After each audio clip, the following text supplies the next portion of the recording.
It's gabi na. Excited na ako bukas. Kasi, excited na talaga ako. Hindi ko talaga alam kung anong gagawin ko kasi, syempre, bakit nanghali ako magising? So, mag-a-alarm ako dito ng 9 o'clock. Kasi, 10 yung alis namin. 10 ng gabi tuloy. 10 ng umaga. Kasi, maaga yung swimming namin. Tapos, hindi kami doon matutulog actually. Doon kami magi-stay lang. Pero hindi kami magsi-sleep over. Ano kasi kami doon guys? Kasi, medyo malaki din yung kita nila. So, makikita nyo na lang bukas ang itsura ng... So, napuntahan ko na yun. May konting playground lang din. May dalawang duyan. Tapos may paganog-ganog ba. Basta, parang may dalawang upuan. Basta makikita nyo na bukas. So, abangan nyo na lang bukas. Kasi hindi ko alam kung anong mangyayari. Actually, mag-vlog muna ako na bagong gising ako para talagang sabog na sabog yung buhok.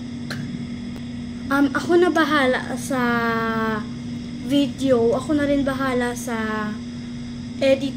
Kasi marunong naman talaga ako mag-edit.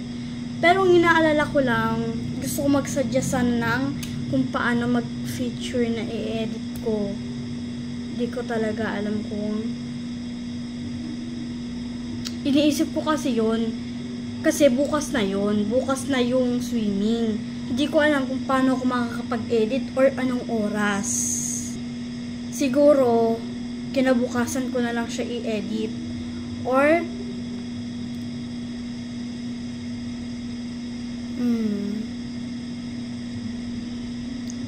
5 o'clock ng hapon. Kasi, doon kami magsistay. Siguro pagtapos lang din mag-video, tsaka ko na siya i-edit. Or, kinabukasan na lang ng tanghali, ng hapon. Kasi, hindi ko rin alam na kung paano gagawin ko nga kasi yung kapatid ko di naman marunong mag-edit. So, parang gagawin ko na lang is ako na lang yung mag-edit. No, ako na lang yung mag-edit tapos ewan ko kung dadating yung isa kong pinsan na pangalan na Ate Iya. Hindi ko siya ate, pero tawag ko lang talaga doon, Ate Iya.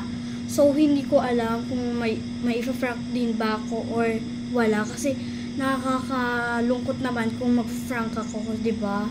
Masasayang din yung oras ko kaka-vlog ng prank. Kasi, dapat nga sasamahan ko ng prank. Di ko alam po sino ipaprank ko kasi yung yung tatlo sumbongera. Isa si Migo, isa si Cloud, isa si Jency. Ayun po yung mga nagsusumbong sa akin na hindi ko daw sila pinapansin. Kasi gustong-gusto talaga ako kasama. So, pag ako, nandun talaga ako sa kanila, sila yung sumisigaw, hindi ako eh. Ako yung namimiss nila, hindi yung... Siyempre, ano ka ba naman eh? Ikaw ba naman yung nagpapasaya sa kanila, tapos ganito mawawala ka lang sa ano nila. So, ayun, magbabalik na tayo. So, bukas na yon, bali alam ko na gagawin ko. Parang, hindi na ako maghahanap ng, mag-video sa akin. So, ako na nasa sarili ko. Nahihiya din ako, baka sabihin na vlog ako. Kaya itatago-tago na lang natin. May kubo naman doon tayo mag-vlog. Kasi may kubo naman din kasi doon. So, wala namang maingay doon, hindi na pinaano yung video ko kasi hindi na pinaano yung video ko kasi medyo mahal din yung video ko doon. Tapos yung room, pagkasama pa yung room, mahal din.